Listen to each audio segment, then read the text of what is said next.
Iedereen de kwaliteit tafel.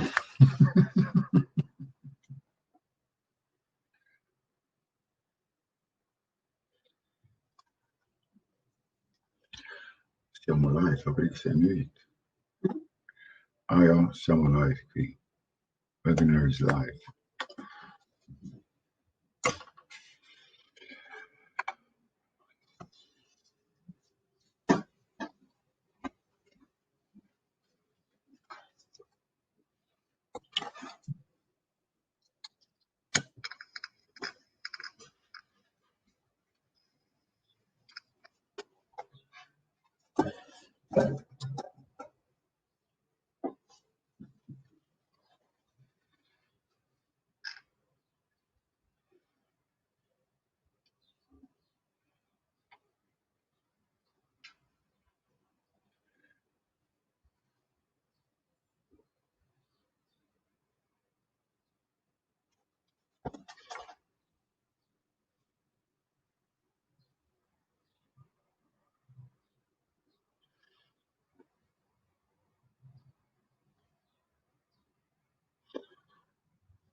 Hello, everybody. You hear me?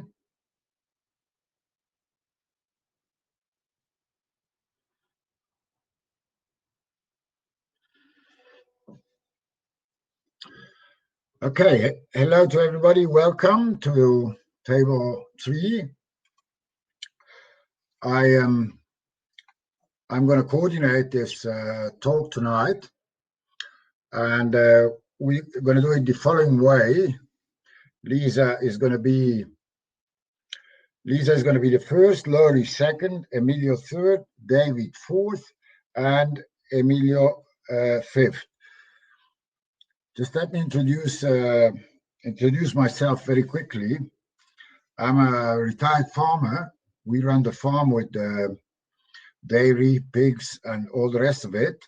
And we had several agritouristic activities on our farm, guided farm and bird watching tours. We had seminars and team building activities. We had events such as concerts and theaters. And actually, I'm involved in a project which is called Piano di Magadino. It's the plane we have here, where agrotourism is a very big issue. So I'm really interested in hearing what you have to tell. Please, Lisa, could you introduce yourself? Hello, can you see? Hi. Hi. Maybe you just say a few words about yourself. Thank you very much for the opportunity to come and join this online conference today. I'm in Vermont in the US, the northeast corner of the US. I'm a professor with University of Vermont Extension and the director of the Vermont Tourism Research Center. And I've been working here in Vermont for about 20 years, helping farms provide experiences and products and education on their farms. And I also work around the state and have had the pleasure of working internationally with some of our colleagues who will be joining us here today. I have some slides. Shall I go ahead and share them? Yeah, sure. Go ahead. I'm working on it. Let's see. Not only you, everybody's working hard today to get in. Yes.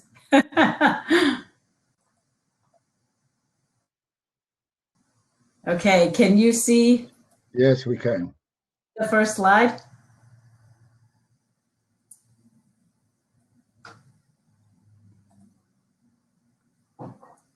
What we have here in this slide is a study from 2019 about agritourism around the world. This was a study that was done in China, and it was in 2019, so it was before the pandemic.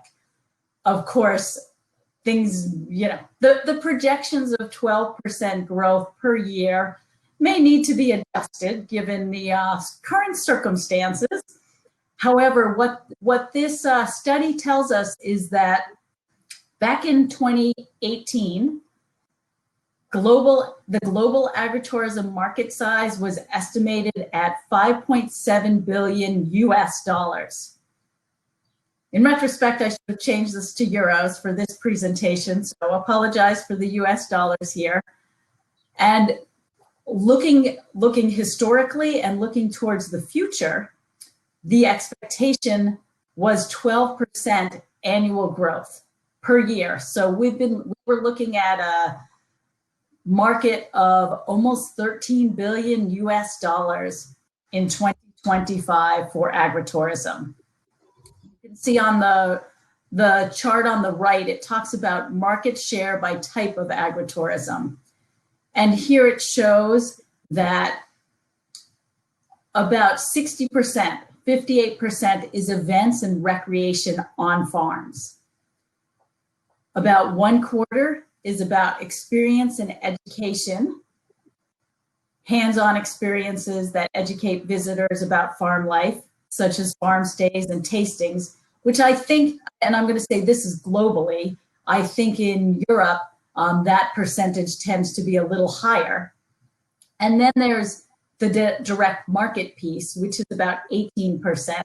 And these are direct-to-consumer sales that take place on farms through farm stands, markets, pick your own, and different farm experiences. In the US, that tends to be a larger portion. And one of the interesting impacts that we've seen because of the global coronavirus pandemic has been a massive increase in direct sales for agritourism here in Vermont and in many other states around the country. And I'd be interested to hear how that is impacting other places. When our farm stays needed to shut down to overnight visitors, for example, back in mid-March when it was hitting the US, when it was first hitting the US, farms suffered quite a bit by losing those visitors. Yet at the same time, the increase in direct sales and local products from farms has increased dramatically. So overall, there's been some major transitions and still quite a bit more in the way of transitions that will need to happen as agritourism works to continue to be sustainable and understand what it can look like through the global pandemic and beyond. On this next slide here, I want to address the question of what is agritourism anyway? And I want to start off by saying the term agritourism, agriturismo in Italy, pardon my accent.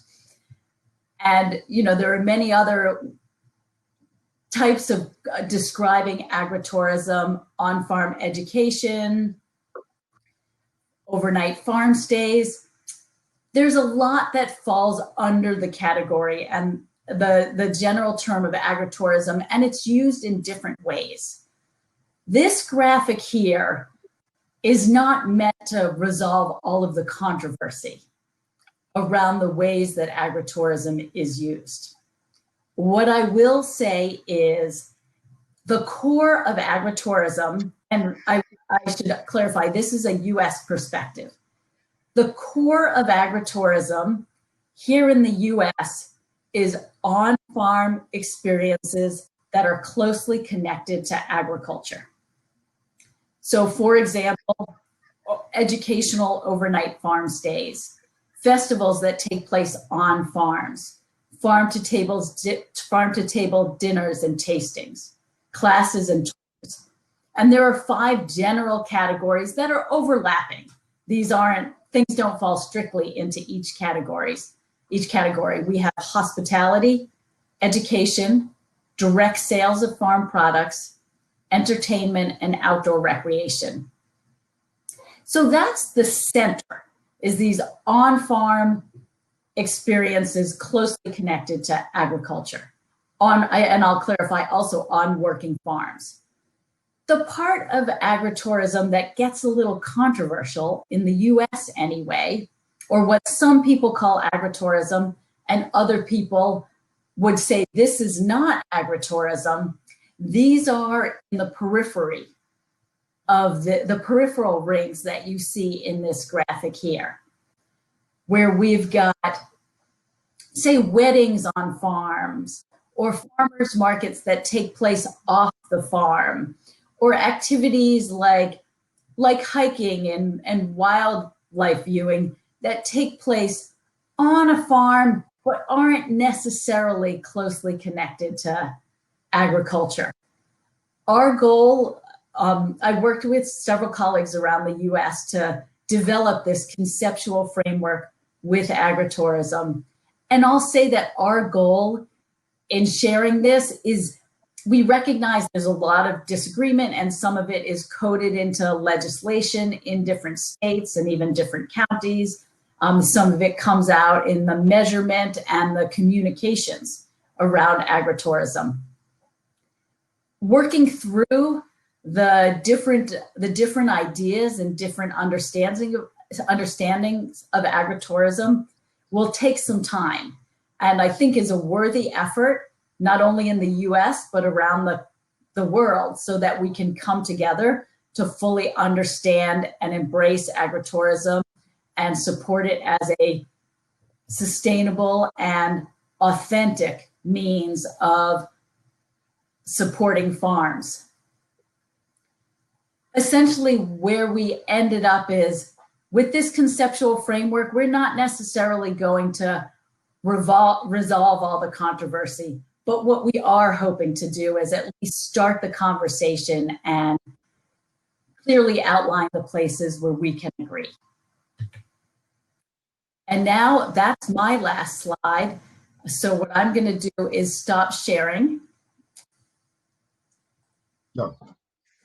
And Thank you. I'd be happy to turn it over to one of my colleagues. Although I do want to mention one more quick piece before I leave, which is, while this online conference is definitely a great way to have conversations while we can't travel, in August of 2021, the University of Vermont is honored to host the International Workshop on Agritourism. It's going to take place at the end of August, early September, and it's a follow-up to the first World Congress on Agritourism that was hosted by EURAC Research in Bolzano, Italy. The first World Congress on Agritourism was hosted in 2018, and that was where I first met many of our colleagues who are co-presenting today. And we are very excited about the opportunity to bring, hopefully, all of you and many more researchers, farmers, agricultural service providers, tourism professionals, agronomists, and others very interested in sustainability and authenticity together, hopefully under one roof in 2021 in Vermont. So I'll close off now by extending an invitation for all of us to meet in person in Vermont in August of 2021. And I want to thank you for this opportunity to to share a little bit about agritourism in Vermont and around the globe today. Thanks a lot, Lisa. So we give the word to Laurie. Giuseppe, would you please get Laurie the word?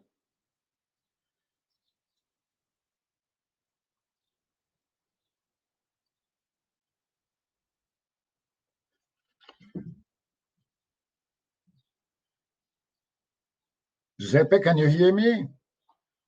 Just get Laurie the word.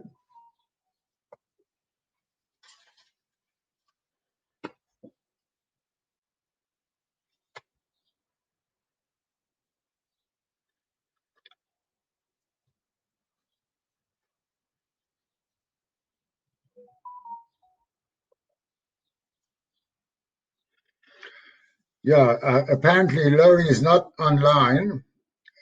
So let's go on to Emilia. Hi, Emilia, can you hear me?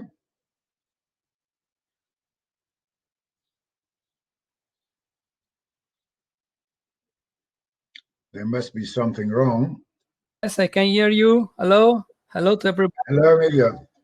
Okay, I think that if because we do this, we are doing this job together with Lisa and Laurie and Dave that will present after. Maybe Dave will present also the slide that Laurie would present. So I also have a presentation. I introduce briefly myself. I am an agricultural economist at the University of Teramo in Italy and member of the board of the ILI Association, that is an international association with the aim of improving the sustainability education in life sciences in Europe. And is under the umbrella of this association that we are developing this project.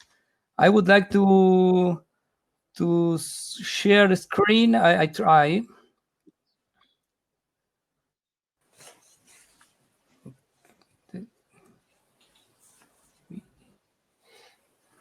Okay.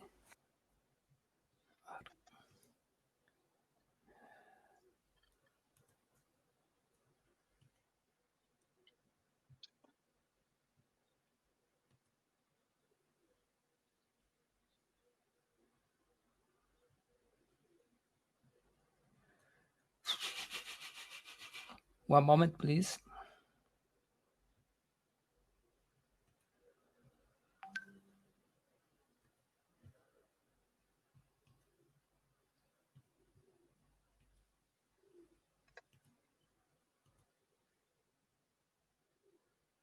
Okay. Can you see the presentation now? Schermo intero. Okay. One moment. Now it's right. There we go. Okay. Okay. Fine. Thank you. So the first question we are considering is how can agritourism contribute to the goal 12 of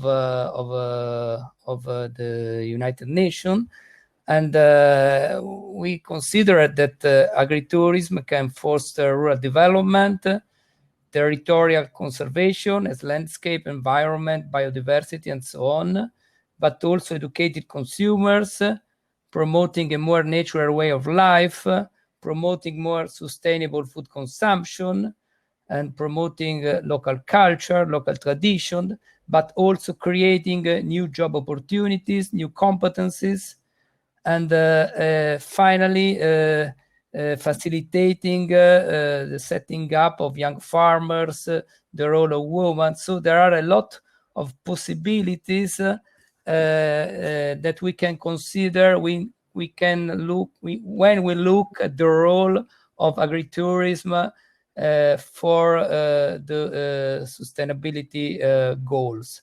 So we did some research about it. I briefly present a survey we did in Italy a survey we did with some agritourism in Italy, and the main topic is that for a lot of agritourist farmers, agritourism is really a lifestyle choice. So the interview with the agritourism farmers that we interviewed are younger than the average age of farmers, are mainly women. But an important consideration is that for a high percentage of them, the agritourism profession is a new one, is completely new. So people that never worked as farmer before, or only that were hobbyists and became farmer when taking over the agritourism, or starting an agritourism when beginning the activity as owner of a farm. So the idea that in many situations, agritourism is the possibility to start a new professional career, and also or to diversify the existing farming. In very few cases we interviewed, agritourism is considered a natural carryover of the family business. We also analyzed in our survey the motivation, the goals of for start a professional experience within agritourism, and also in this question emerged that it's very important the lifestyle choice. So are very important the family goals. So the choice of a new lifestyle, more in line with nature, with the rural lifestyle, the possibility to grow the family in a healthy environment, but also dealing with new professional activity of searching for an autonomous occupation. So the main message we can take from this answer is that not that economic goals are not important, but that are not the main drivers of the choice to work on agritourism, and I think that is very connected with the idea of sustainability. The other topic that is connected with the idea of agritourism as a mean to obtain sustainability is the relation between agritourism and the territory where agritourism is managed. So if we look at the factor of success that the agritourism farmers consider important in their activity, we can look at very important are considered the landscape care, the local tradition and culture, the renewable energies, the environmental sustainability, the presence of protected areas. So there is a strong relation between the success of the agritourism and the local environment and the quality of the environment. But on the other side, also the interviewed farmers are very conscious of their role in the contribution to territorial development. So very high rates have the answers as educating visitor to appreciate the value of the rural values, preventing the abandonment of marginal areas, improving the landscape care, improving the quality of life, and so on. So this is, I think, an important topic that agritourism can be considered as an instrument, a central instrument in in pursuing sustainability in the rural territories. I anticipate. Also, in our research we consider many different areas, not only Italy. We consider also Brazil, Argentina, and we found very, very similar results. For example, we worked with Acolida na Colonia, that is a very interesting agritourist association in the Santa Catarina state in the south of Brazil. And also, I go fast with these slides, but also in this association, we found that a lot of associates are beginners, are young, the satisfaction is high, and the motivation to start agritourism business is in a lot of cases related to social and personal goals more than economic goals only. I anticipate the last thing I would like to do, going to the project we are developing, so that I would not intervene after. And we are developing this project, this tool, in the framework of the AELI Association. This is Association for Innovation in the Teaching of Sustainable Development in Life Science. The idea is to promote a COAST project. COAST is in the framework of European funding, is European cooperation in science and technology. Not only European countries can participate, but also international partner countries. But the idea, the main aim of this kind of project is to put together research and practitioners and developing tools and resources to increase the sustainability of agritourism and spreading good practices and defining policy options. So the starting point at there are different visions about agritourism, different practices, but we can look at a core vision of agritourism as a tool for rural development. So what the COAST project is under definition, so would be very interesting if CDA or the World Agronomist Association would be a partner of this project, because one of the aims of the COAST is to put together researchers and practitioners.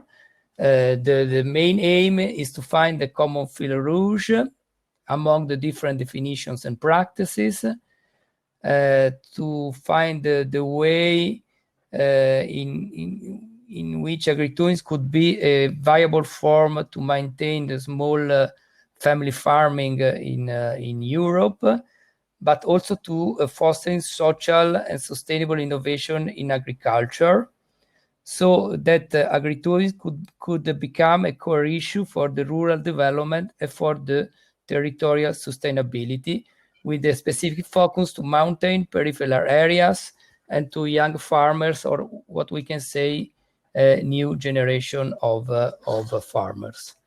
Thank you. Thank you very much, Emilio.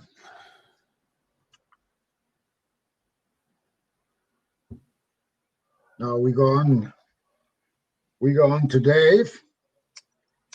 Hello, Dave. Welcome.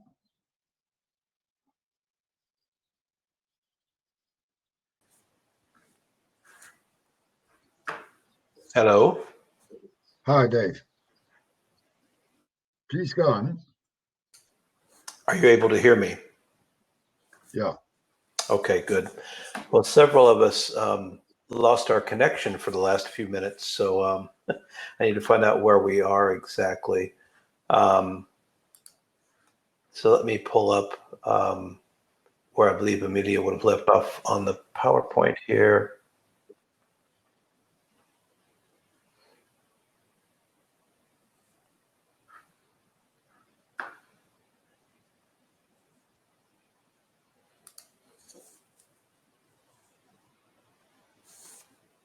Okay, let me show this.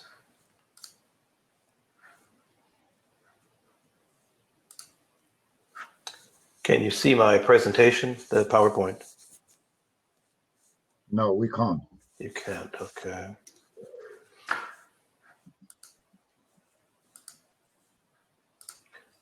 There we go.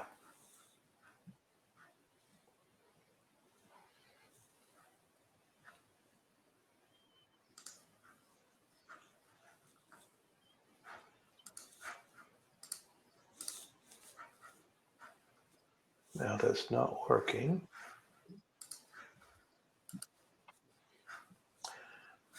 So I will just, I'm not sure if there's a way for Emilio to share the screen with the PowerPoint for the next slides in succession. I'm apparently not able to share it here. So let me just talk through what is in the PowerPoint, and at least it'll be out there for the beginnings of our discussion. So based upon some of the relationships and interests that were kind of formed at the URAC conference that Lisa mentioned when she was presenting earlier, she and some colleagues from a few other institutions came back and decided to pursue some funding to develop an agritourism survey that would be nationwide in the United States. And so there's, a lot of anecdotal evidence of growth in the agritourism enterprises across the country, but there's a real lack of detailed data for agritourism enterprises in the United States. Some interest in understanding where things like agritourism clusters may be forming geographically across the country, and to understand kind of what their challenges and opportunities were, so that those who are interested in supporting agritourism efforts across the country could better align their efforts. There was a real sense that we needed to have more and better data. And so Lisa and some colleagues from institutions in Oregon and California, and I believe Pennsylvania as well, pursued some grant funding and initiated a national survey back in 2019. When I learned that they were coming to South Carolina with their survey, they asked if I would help, and I've been involved in their project since then to help them with the analyzing the data that they're now receiving from their survey. And so we hope to have the results of that soon. But this was the first effort in the United States to actually develop a database of agritourism enterprises that went well beyond what, say, the federal government is already collecting through our agricultural census efforts and such. That project, being nationwide in the United States, and because of the connections that we made in Europe at the URAC Agritourism Global Conference back in 2018, people from other countries began to respond to that survey, even though it was intended to really be a United States based survey. And so we decided then, and I had some connections myself with a nice network that Emilio is part of, Corinne Stewart, who is in another one of these breakout sessions right now, and some others, people from about 30 countries involved in the ILE Association. It's an Erasmus-funded project. We had a nice network of people that we could work with across most countries in the EU eventually. And so basically we decided to mount an effort to create translations of the English European American survey, and to find partners and collaborators in the European Union who are interested in deploying basically the same survey in the European Union. Thus far, we have translated the survey into French and Italian. There's also an effort underway to create a translation in German and in Spanish, and Portuguese has been discussed, and a number of other languages as we find others who have an interest in doing something similar. So we are doing the translations, but it's also important when you're trying to gather this kind of information to have partners and collaborators in those countries who understand the organizations and support networks necessary for supporting agritourism efforts. And we're basically right now doing this kind of out of our own interests, and because we have a network already in place of willing people to kind of work on this. But it's really what we would call a bootstrapping kind of effort with no dedicated funding source. And we're looking for opportunities to strengthen our work by finding and securing an appropriate funding sources to carry on. And we think that going forward from here, the survey effort that we're undergoing right now is really kind of the first project. There's quite a bit of interest in this group already, and a nice working group that's already emerged with common interests in exploring this emerging important sector, both in the United States, the European Union, and perhaps in other places around the world. One thing that was quite surprising to many of us when we went to the first global conference there in Bolzano in 2018 was how many organizations, how many people came to that conference in a relatively hard to access corner of Italy, but they came from other parts of the world that we didn't expect. There were several from Asia, from Africa. There were Australians there. The conference really seemed to draw together a lot of people that we didn't expect to see there. So we think there's a lot of opportunity for this kind of collaborative activity to kind of undergird this growing sector.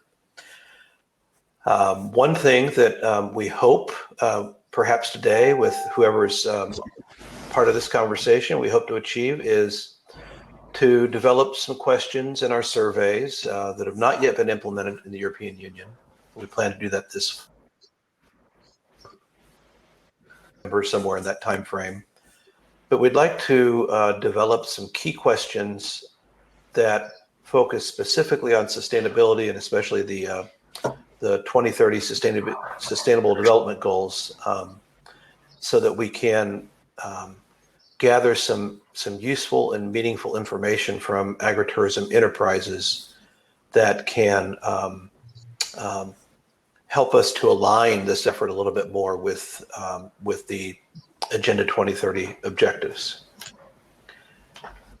And I think from here, we're going to go back to Emilio to discuss the one of those proposals that we're currently working on. Dave, could you please put it on full screen? Here, I mean, I remember talking to Warren a few times, when he was still spoken. Can I put what on full screen? Let's see. No.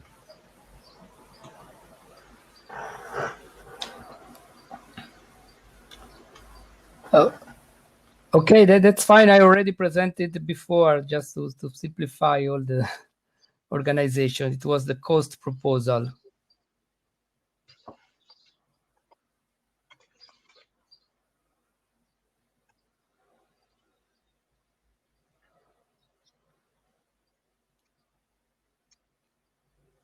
Okay, can you hear me?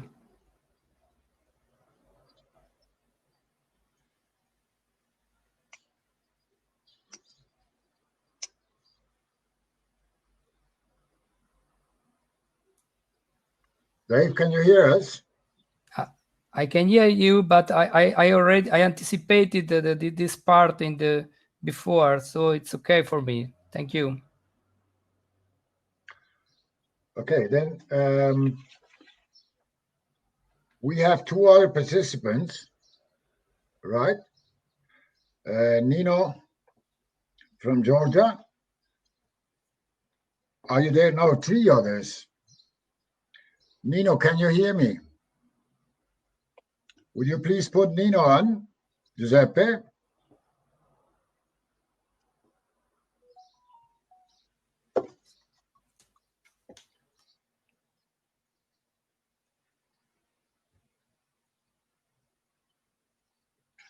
Yeah, Nino is not online. Then we put Snezana on.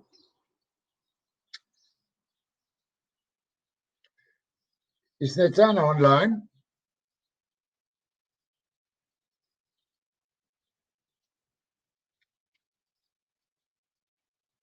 Apparently she's not.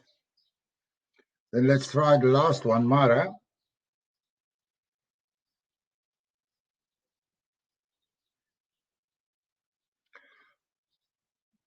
Nada. So I have two questions.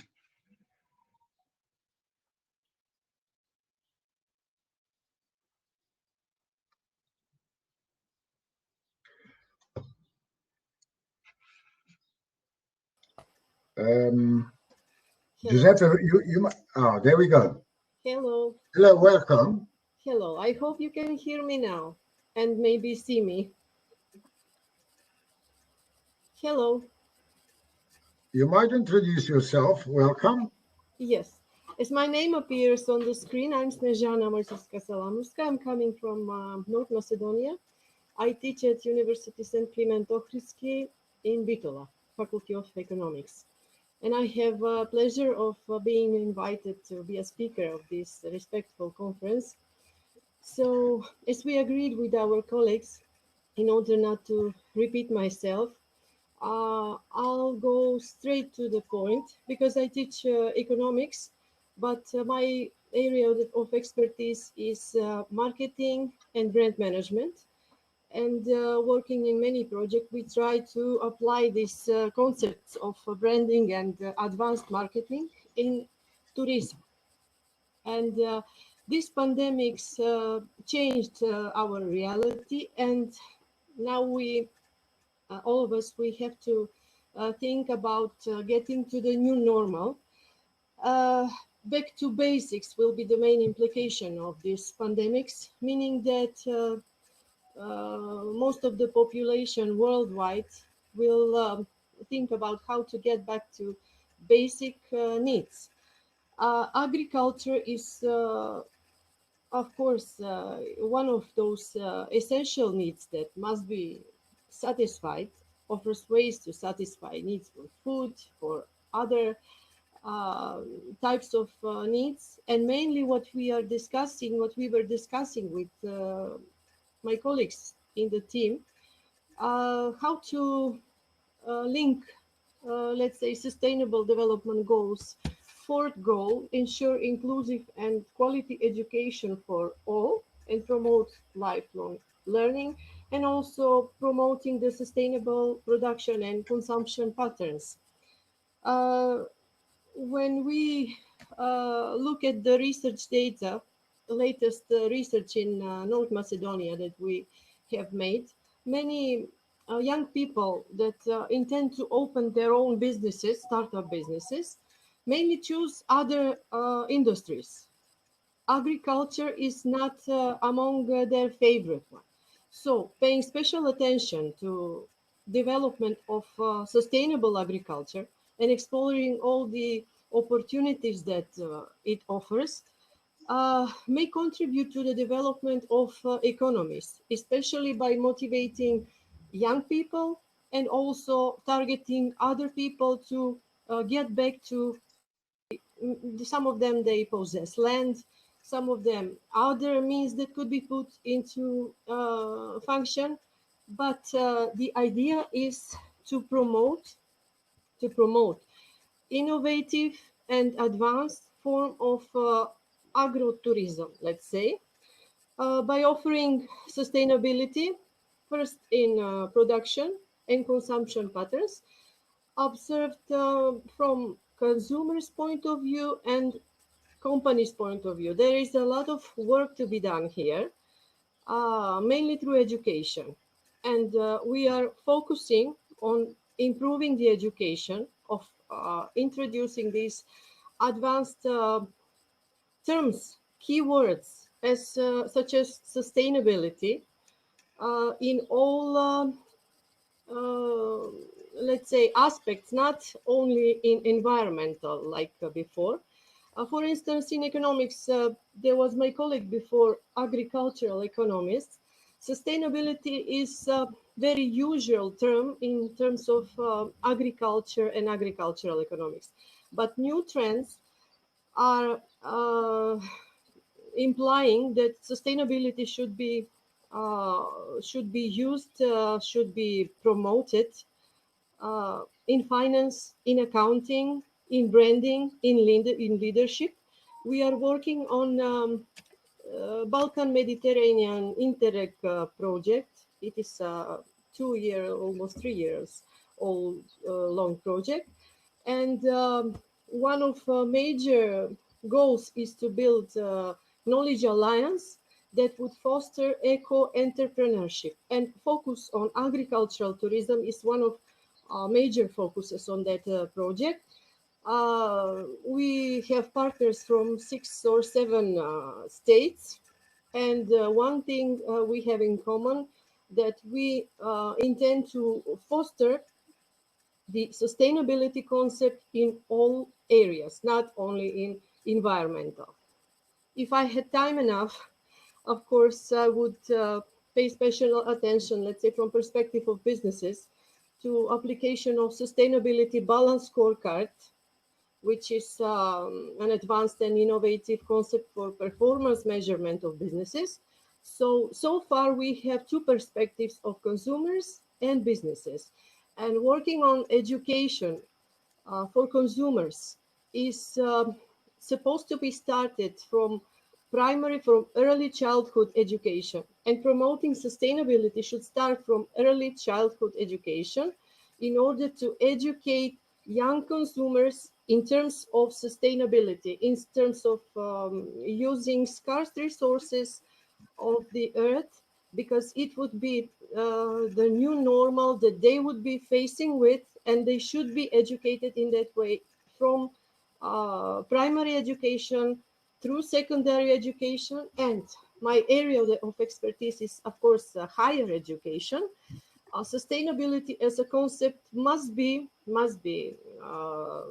fostered and must be introduced and promoted at first cycle of studies, especially second cycle, meaning master studies, developing new master programs, developing new courses that would deal with sustainability, and of course, adding modules and contents of sustainability in already existing courses. As I mentioned, courses that sometimes our colleagues that are traditionally oriented, they ask ourselves, what is that sustainability in finance?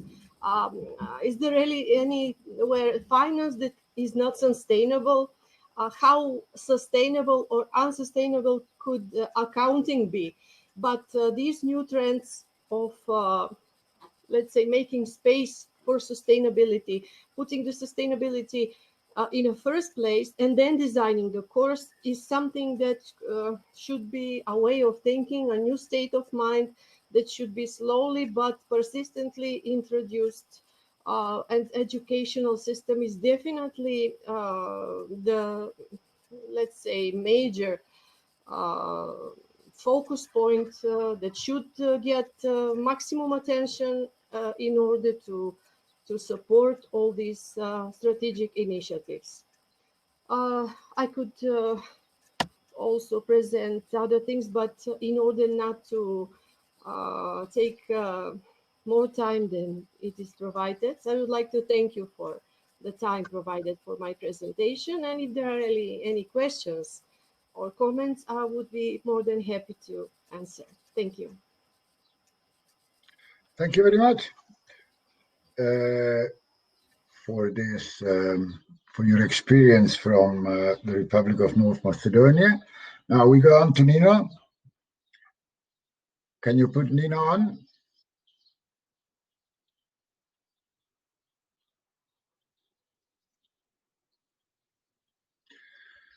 Yeah, Dave says we are we're being kicked out of the session after presentation. We have to force connection to get back in. I don't know. There must be something complicated with this.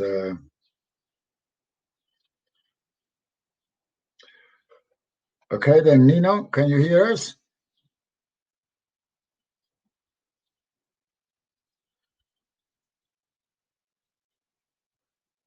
Nina, Giuseppe tells me you are on.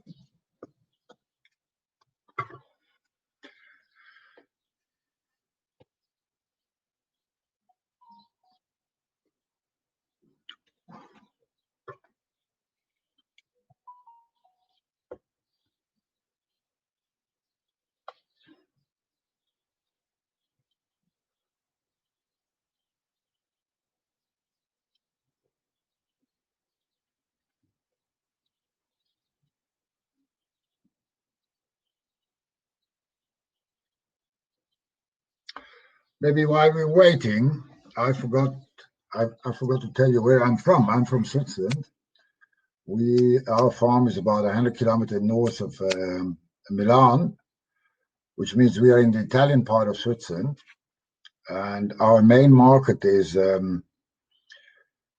our main customers are actually banks and insurances. And my son told me it's much easier to milk managers than to milk cows. And I think that could be a slogan for agritourism, if you do it the proper way. By the way, in Switzerland, most of the farms are also small farms, but you're not allowed to have an agritourism if you don't have at least 50% of your revenue from the farming activity, which means that there is hardly any newcomers, apart from some exceptions up in the valleys. And the legal framework is very strict in Switzerland. You're not allowed to have more than 20.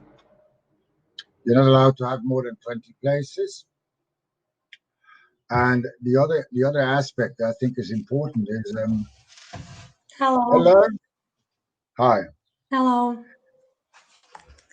Yeah, go ahead then, please. I am Nina Sanchaleli from Georgia, and I'm very happy to be today with you. What about PhD student? And I'm exactly working on the cases which we are discussing now. Agritourism in Georgia, and agritourism as a mechanism of sustainable development. I have done several slides to make presentation. Can you see it?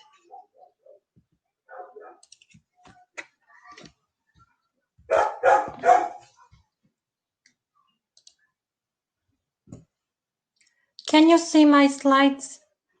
No, we can't. No, we cannot. We can hear your dog barking, but we can't hear your slides. Sorry. I wanted to show these slides, but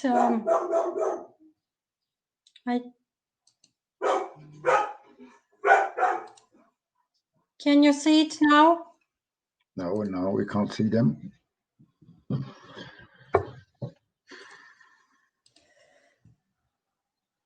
No, that's okay. Put it full screen. Perfect. Okay. Now put it full screen. Yeah. That's right. Perfect. As far as you know, Georgia is a developing country, and agritourism is new for us. In Georgia, we were working on a law from 1999, but it was postponed, and it again became popular from 2019. And now this year we are again working on this project to have a law for agritourism. As I have already mentioned, Georgia is a very rich country. We have 11 regions in Georgia, and agritourism is very important for 11 of them. We have very attractive landscapes and cultural heritage, and you know that agritourism needs everything this for development. And also farms are not just so popular as it is in Europe or America, but it's done everything to become them more popular in Georgia. According to the Public Service Hall, at the present time in 2009, I have done research, and there were only 3 non-commercial legal entities which support agritourism, and there are about 163 non-interruptible, non-commercial legal entities who support tourism to be more productive.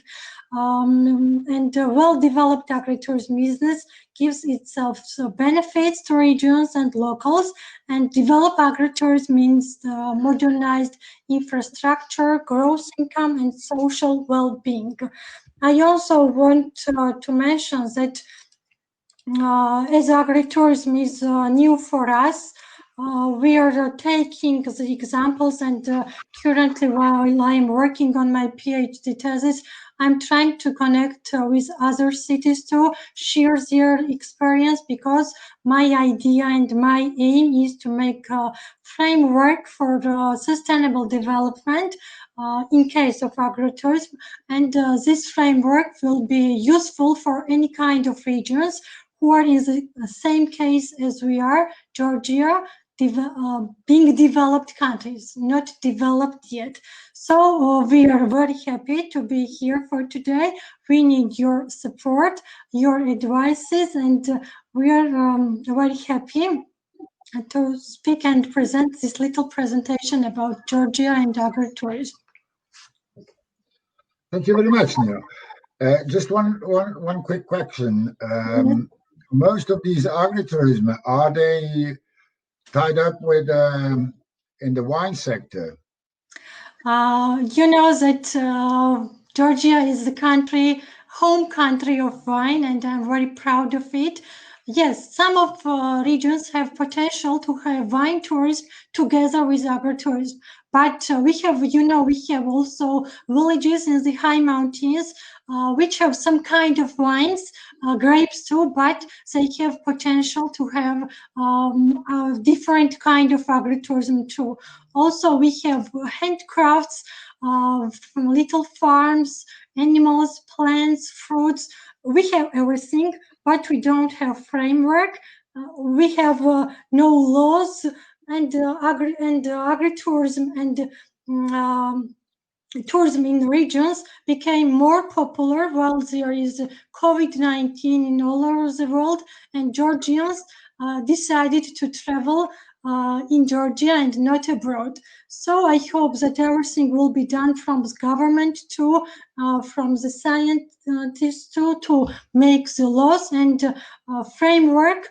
With the help, agritourism will be developed and more popular, because I think that for sustainable development it is necessary, and it's really mechanism of it. Thank you very much. Thank you. The next is Mara from Ireland. Giuseppe, can you connect Mara, please?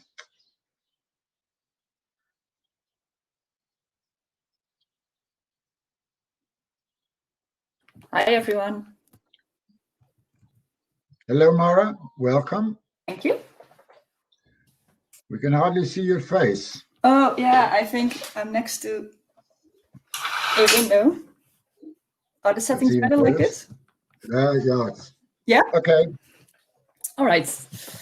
Yeah, first of all, thanks so much for the invite to present here today. Up front, I have to apologize that I think some part of the briefing got lost in translation, because I was asked to present something about the training initiatives that we in Belihara Development undertake around sustainability and SDG 12, but not so much focus on agritourism.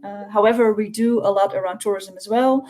So I will improvise a little bit and present a little bit of both. So I will start sharing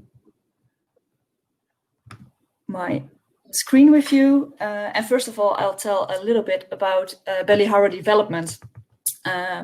Because I think in relation to the other speakers, I will present a bit more of a practice perspective today, because Bellihara Development is a community-led local development company in the Bellihara region in Ireland. And I'm waiting for my screen to share, but the system is slow. I'm also a PhD student through a project called Reraction, which is a Horizon 2020 project comprised of 10 research institutes, 5 social enterprises, and 10 PhD students throughout Europe. And we look at social innovation and social entrepreneurship in structurally weak rural regions, part of which focuses, of course, on tourism initiatives as well in that area, but not all of it.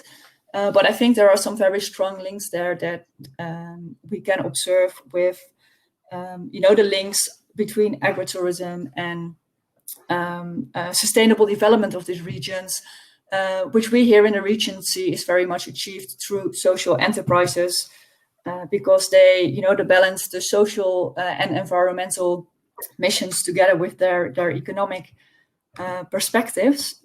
And I hope that by now my slides would be loaded, but they're not. So I'm going to try one more time.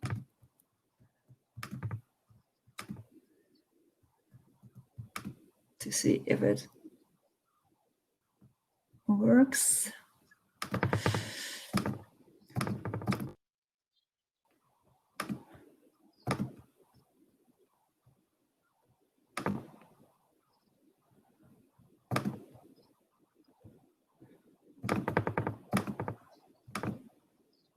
Can you see my screen? No, we can't. No, apparently it does. All right, I'll continue anyway then. So Bellihara Development, we operate in the Bellihara region in Ireland, which is in the southern part of Ireland.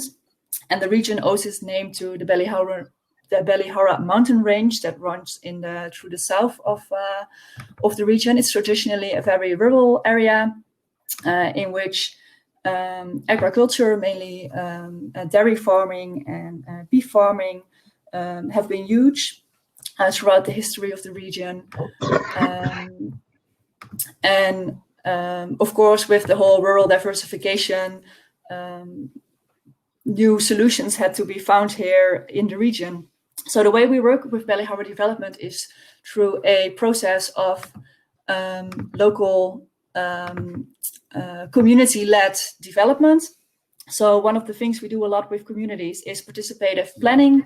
So we get a community to, I think you can see part of my screen now. This worked. Yeah. So, so next to helping a lot of individuals, groups, and businesses through all different kinds of training, ranging from training in unemployment to upskilling.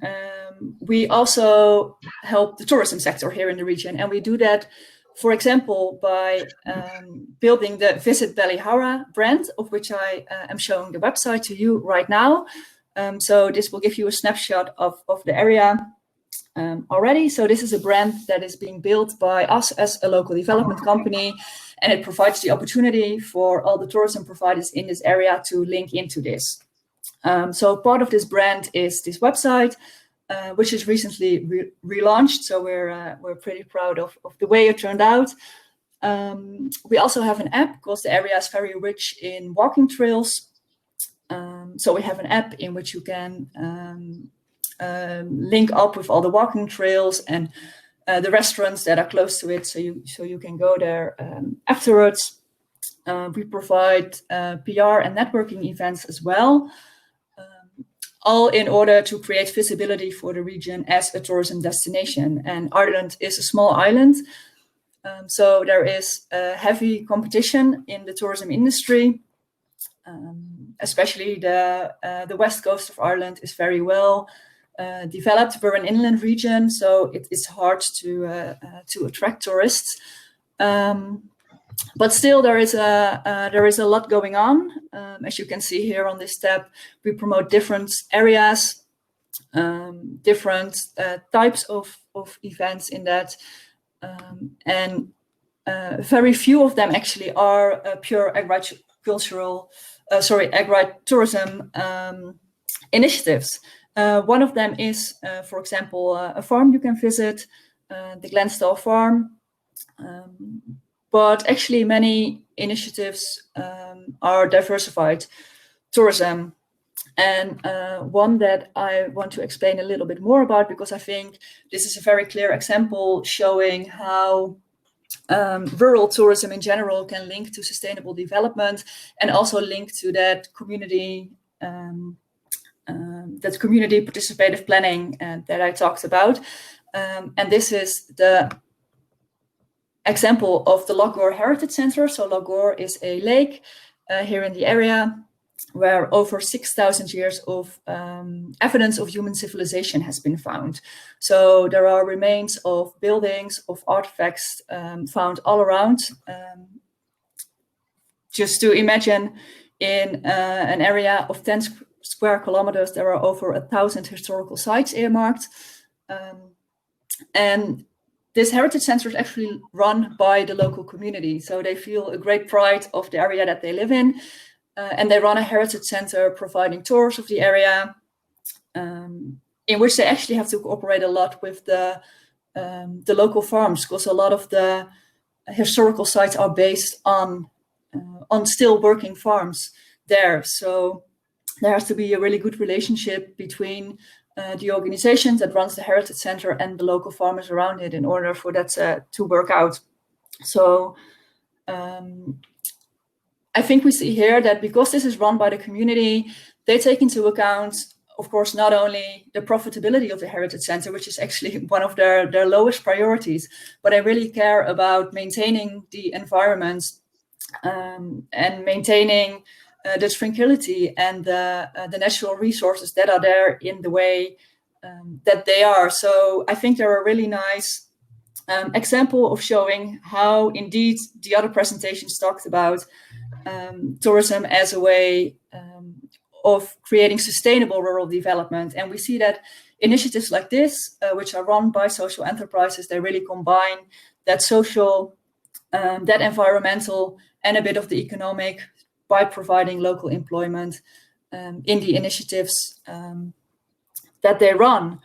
So I guess from a agritourism perspective, as I said, there is a lot of tourism going on, and we see that actually very little of that is directly related to agriculture, but a lot is related to the landscapes and the rural setting that we find ourselves in here. Yeah, so I guess I'll leave it at that for now. I don't think, no. My other website, I don't know if this will share as well. I wanted to show you some websites. Our website is a really nice one to visit.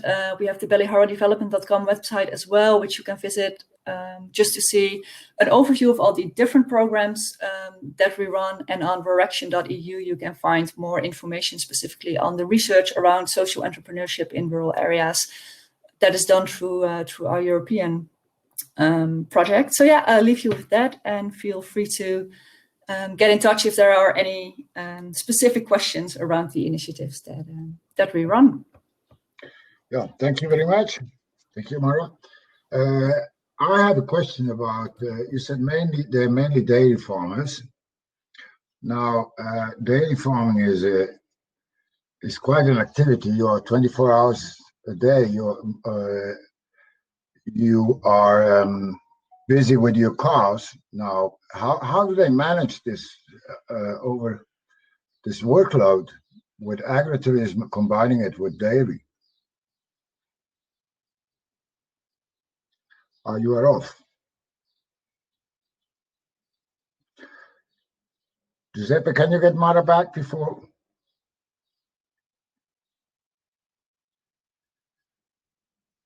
Apparently not. Okay, Lisa has a question for Nina. What does agritourism mean in Georgia? Is it oh, there we go. Yeah, sorry, I'm back. Okay, it takes a while to load it, I think. So there was a bit of a... Did you get my question? Yeah, I did. And I think actually it's one of the reasons that we see that a lot of the tourism initiatives are not directly related to the farm. And so, for example, in the Heritage Center, as I said, there are a lot of active farms around it. So you see that the people there, the farmers are board members or volunteers in the operation of the Heritage Center, but they don't have the responsibility of running it themselves. So it are actually others in the community, and they have some paid staff as well that run the center, but they are involved community structure that's embedded in the way they run the organization. So the Heritage Center has a voluntary board of 14 members who are all based in the community, and some of them are actually dairy farmers. So yeah, as I said, I think that's one of the reasons as well that we don't see a lot of initiatives being developed directly on the farm, because it's, as you say, it's a 24/7 business that's very difficult to combine with other things. Yeah. Okay. Giuseppe asked me whether Nina should. Yeah, there we go. Yes. Nina. So there's a question for you. Did you hear it? Yes, yes. Okay. Go ahead, please. Yes, there was a question, what does agritourism mean in Georgia? Yes, it's just farm stay or like tourism. I can say that besides we have a huge potential, agritourism, people don't know what does it really mean, because they enjoy staying in the farms, visiting them, but we don't know what agritourism means as a product. They still don't know. And they don't call it agritourism because we still do not have definition of it. That's why I can say that we have people go to the farms for weekends, Saturday and Sunday. They are in the villages, wine degustating and so on. But this is not still called agritourism. It's just entertainment. Okay. Thank you very much. If anybody has some other questions, please let me know on the board. You can write. Otherwise, we would close up. I can't see any other question. Yes, there is a question. I have to put my glasses on because throughout Europe, does agritourism mean overnight farm stay or on farm activities are not taught as an agritourism? I can only talk about Switzerland. Maybe we can hear what the Italians say. In Switzerland, agritourism is mainly directed towards families with kids, which want some rural environment. They want animals. And that's why most of the cropping farmers actually have more difficulties. In our case, we had, as I said, several offers. Among others, for instance, we had events on the farm Rock and Agro Opera, which means we took the people around the farm, showed them what we were doing, and then had some event. Even when we had wedding ceremonies, we always took them around into all the stables, including the piggeries. We had the bride holding a piglet, which was, of course, quite a nice picture. Maybe Emilio wants to say something about the Italian experience. Giuseppe, can you get us Emilio?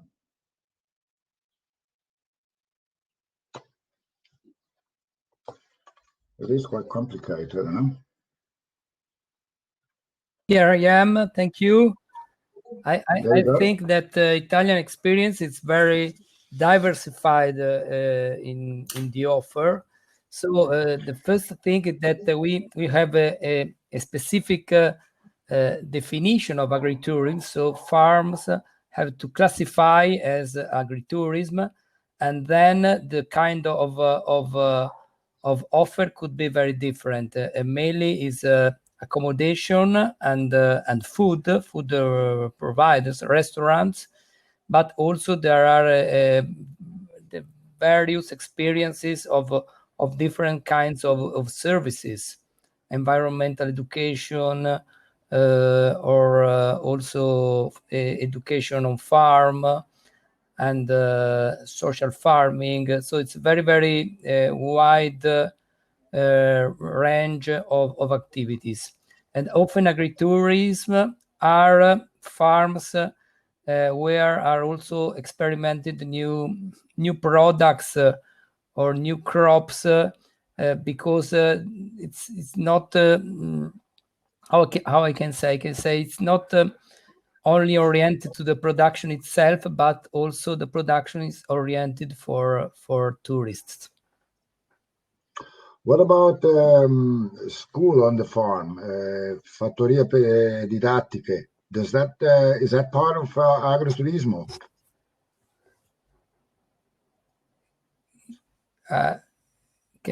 Fattorie didattiche, aziende didattiche, is that part of agriturismo? It could be different. It's a different legal, but often they go together.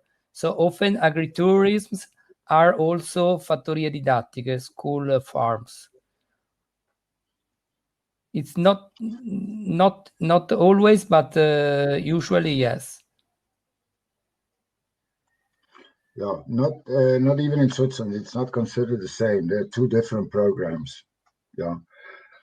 Can anybody give Laurie a link and the instructions so she can participate?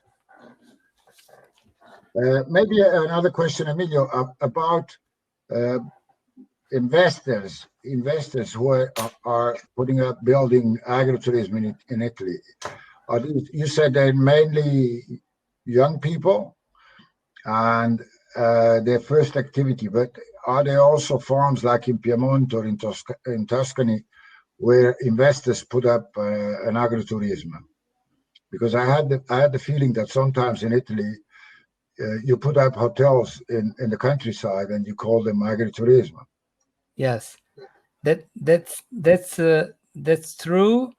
Even if the definition is quite strict, so it's different to have an agritourism than a rural tourism accommodation, for example, because agritourism always has to be connected to farm, and not there is a prevalence in time spending of the farm activity.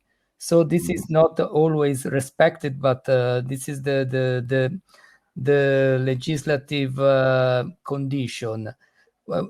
I can also add that I'm not so interested in the big investment, but I'm more interested in research to agritourism as a kind of innovation for the farms. Not sort of we have in Tuscany very, very, very kind buildings and historical buildings that operate as agritourism, but it's in this sense it's not a way to reinforce agriculture. So we have both examples. Yes. Okay. I can send the email of Laurie to Giuseppe yes, if please, it would be possible to. I try. Yeah. Just we wait for a while to see whether we can get it. Just a moment.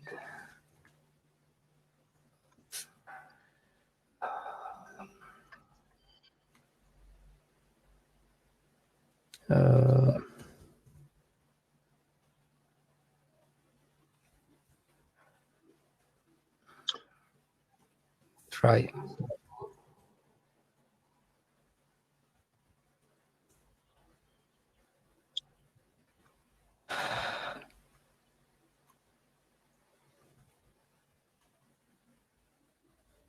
Yeah, Italians normally they solve problems, huh?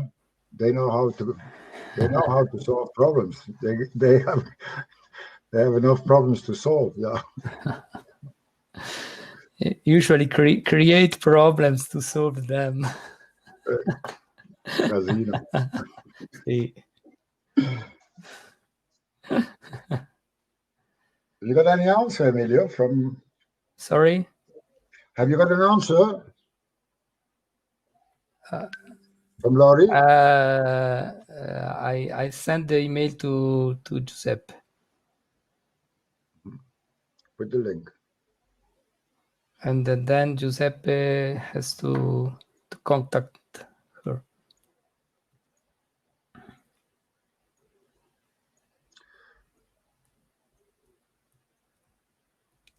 And then can I ask a question to you? Yeah, please, go ahead. Your experience, the Swiss experience about agritourism. The first thing is you have to get married to a wife who wants to do this business. You know, when you got a wedding at 2 a.m. and the next morning you have to get up at 6,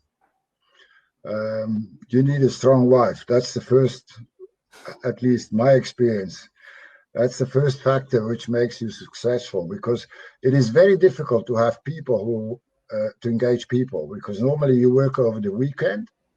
So you work the whole week on the farm, and then on the weekend you work with people who want to have a party. And of course, this is not always very easy.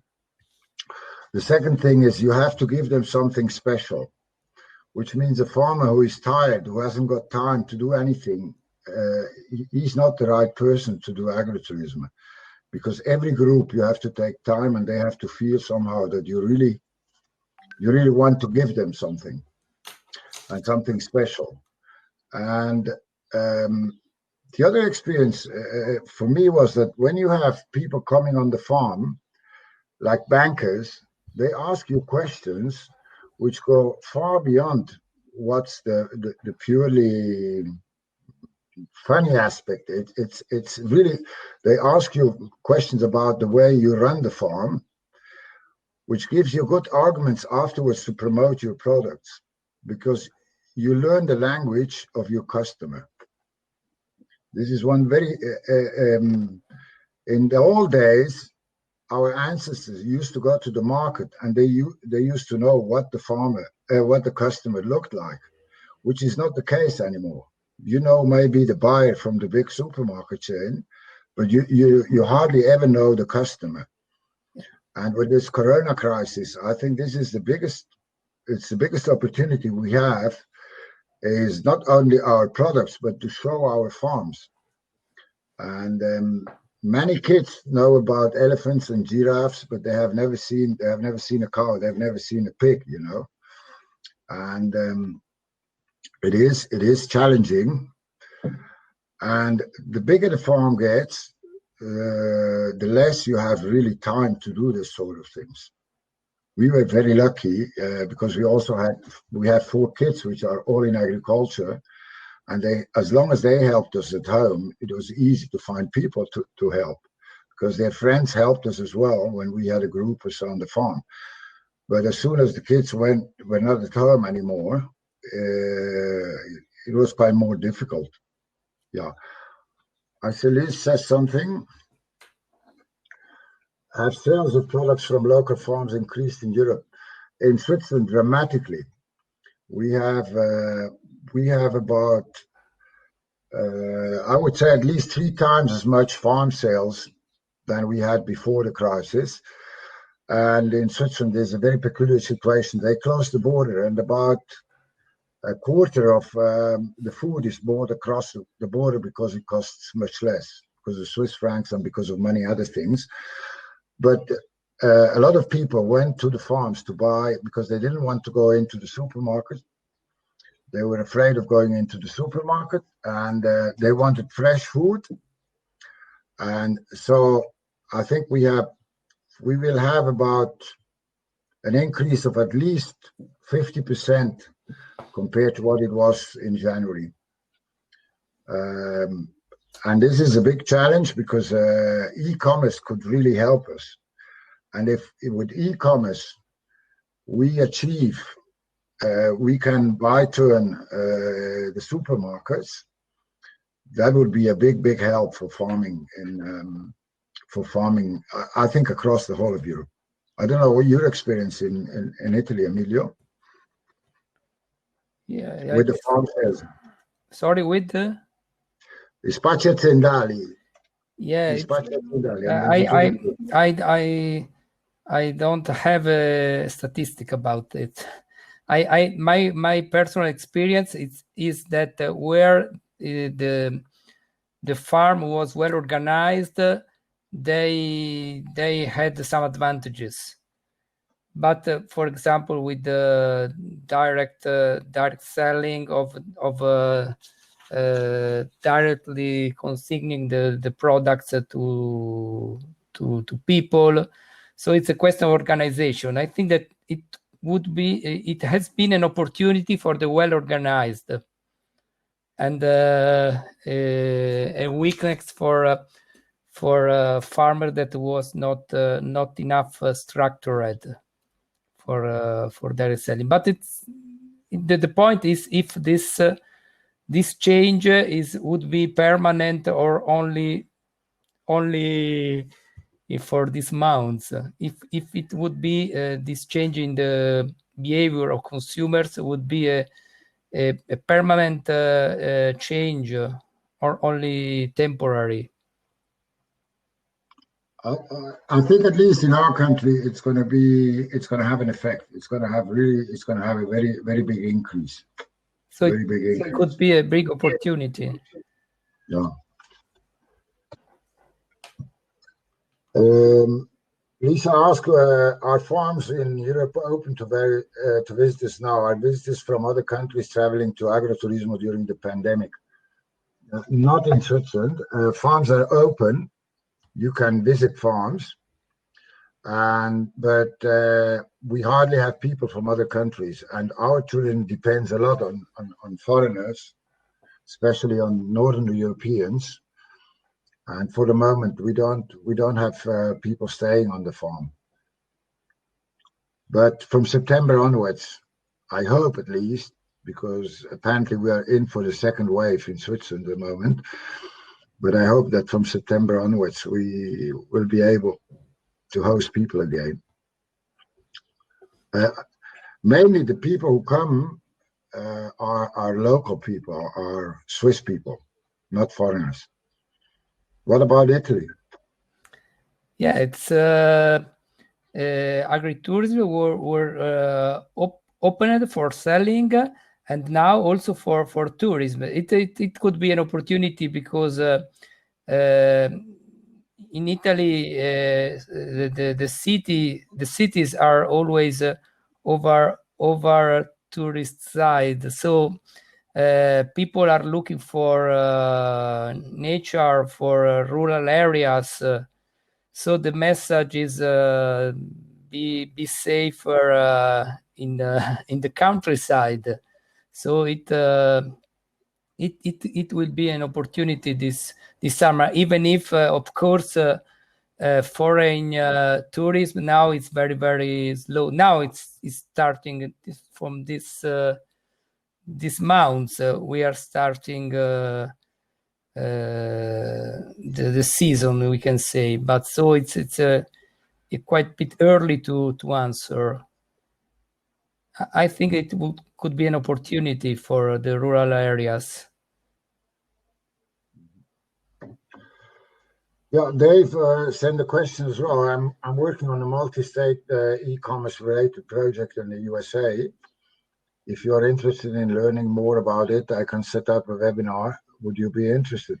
Surely I'm interested, but we have to see how we can do it. But I guess e-commerce is going to be one of the biggest challenge for the European farming, not the Midwest farmers. He produces for China. That's, I don't know how long, but we're experiencing a tremendous increase in demand for regional products, for organic products, for closed products and traditional products. And I think e-commerce could be a very good instrument to show what we're doing.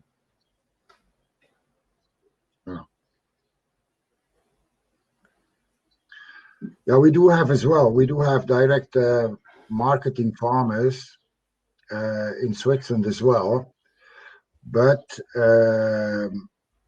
since supermarkets and in general shops don't like this, they're really pushing on hygienic standards. They're pushing so much that you have to invest so much. Like milk, if you have milk and you want to sell milk from the farm, you have to invest so much that it's a challenge.